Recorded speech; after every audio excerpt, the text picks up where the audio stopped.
بسم اللہ الرحمن الرحیم، صلو علی الحبیب صلی اللہ تعالی علیہ وسلم۔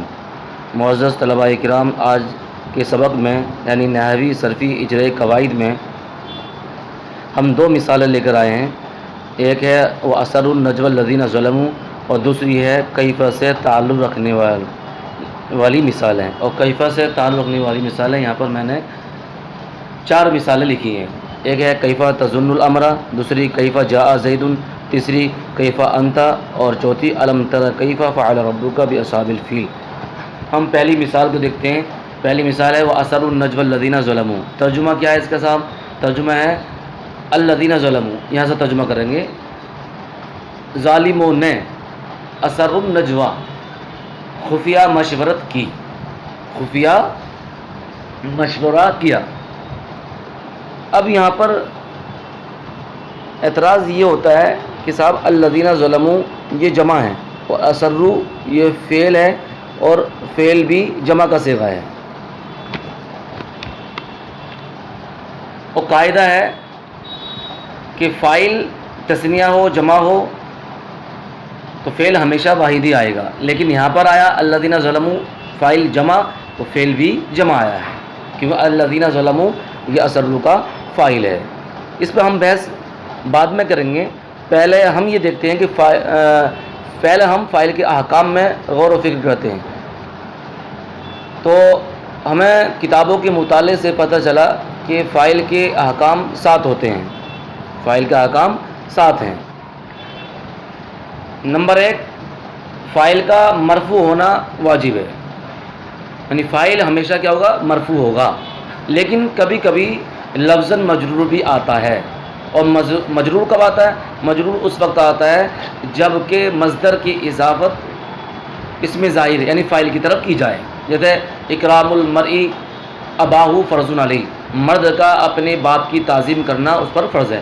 تو اکرام مصدر ہے اور یہ مضاف ہے، اور المرئی یہ مضاف ہے، لفظاً معنی اس کا فاعل ہے۔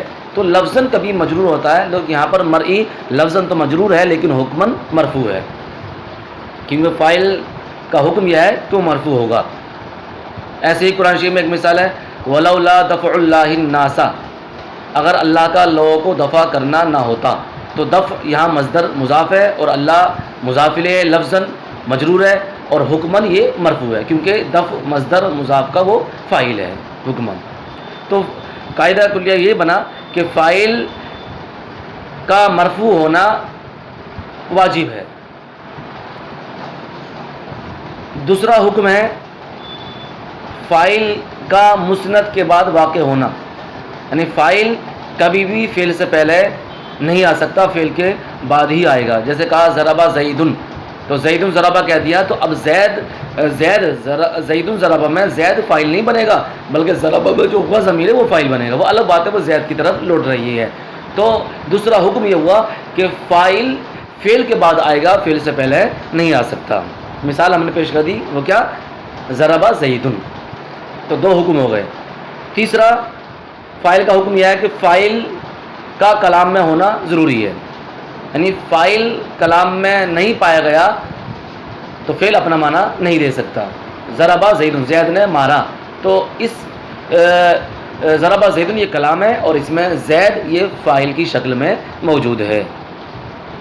چوتھا حکم یہ ہے کہ فاعل کلام میں ہو اور اس کا فعل کسی قرینے کی وجہ سے محذوف ہو، یعنی کلام میں فعل بھی ہے اور فاعل بھی ہے، لیکن فعل کو کسی قرینے کی وجہ سے حذف کر دیا گیا ہو۔ جیسے کسی نے سوال کیا من سافرا، کس نے سفر کیا، تو جواب دے دیا آپ نے زیدن، تو زید یہاں فاعل مذکور ہے لیکن فعل کیا ہے؟ محذوف ہے، اور کسی قرینے کی وجہ سے حذف کر دیا گیا ہے۔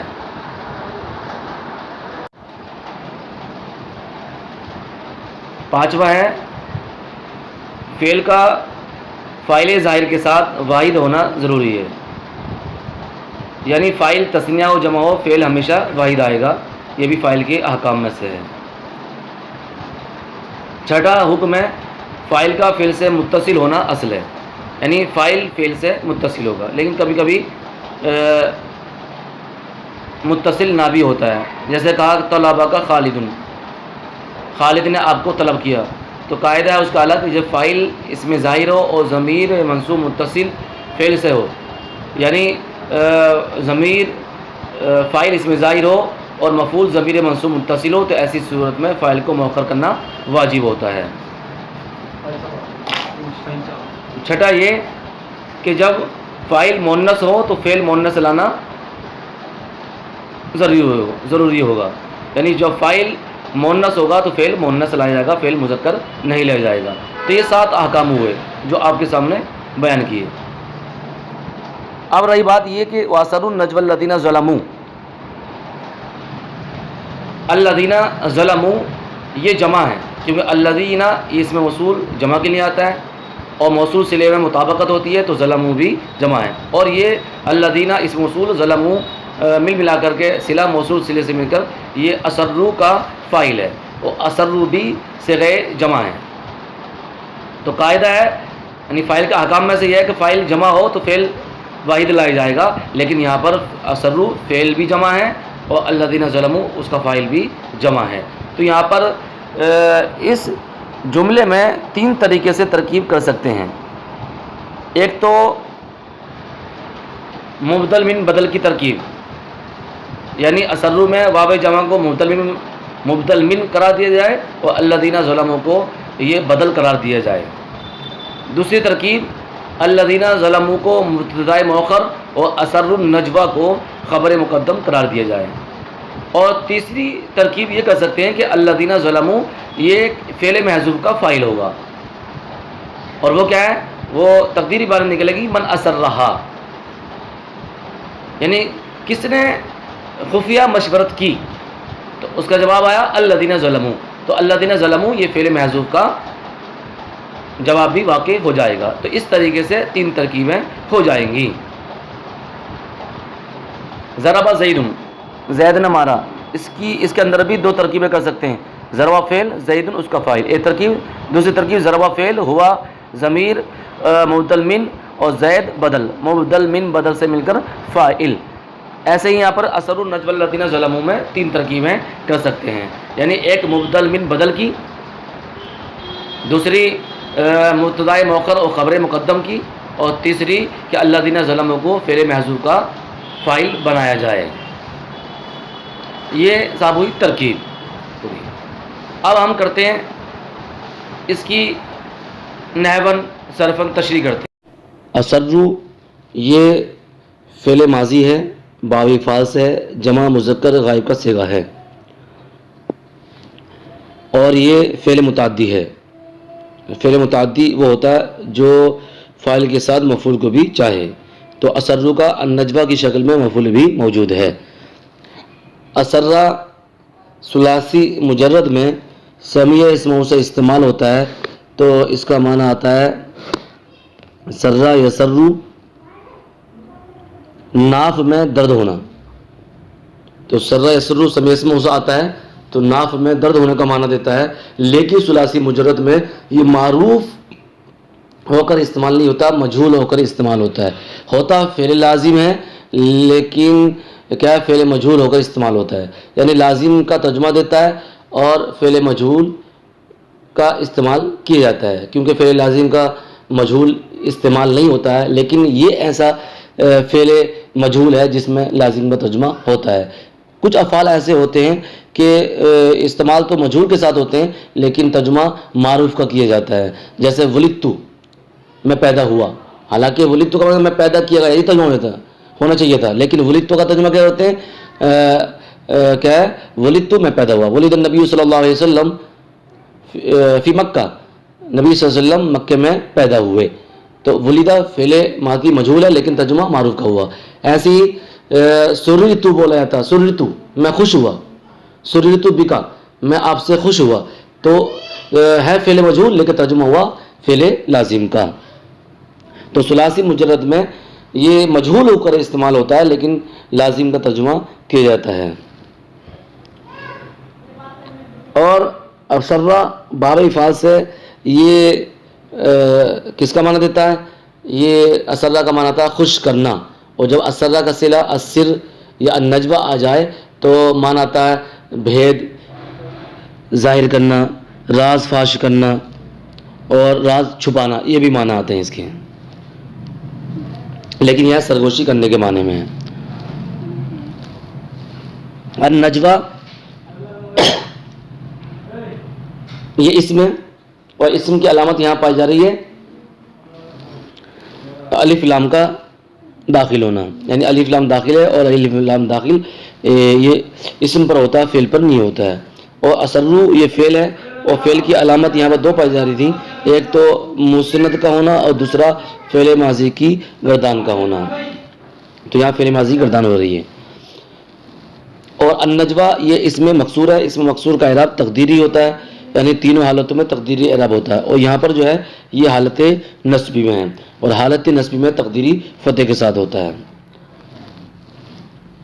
تقدیری جو اعراب ہوتا ہے وہ تین وجہ سے ہوتا ہے۔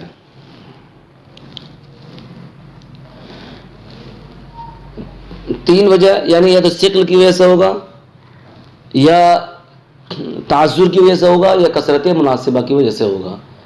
مثال کے طور پر قاضی، تو جاء القاضی پڑھ سکتے ہیں، لیکن اہل عرب نے اس میں ثقالت قرار دی ہے، تو اس میں ثقل پایا گیا۔ تو ثقل کا مطلب یہ ہوتا ہے کہ اعراب پڑھ تو سکتے ہیں لیکن پڑھنا دشوار ہو۔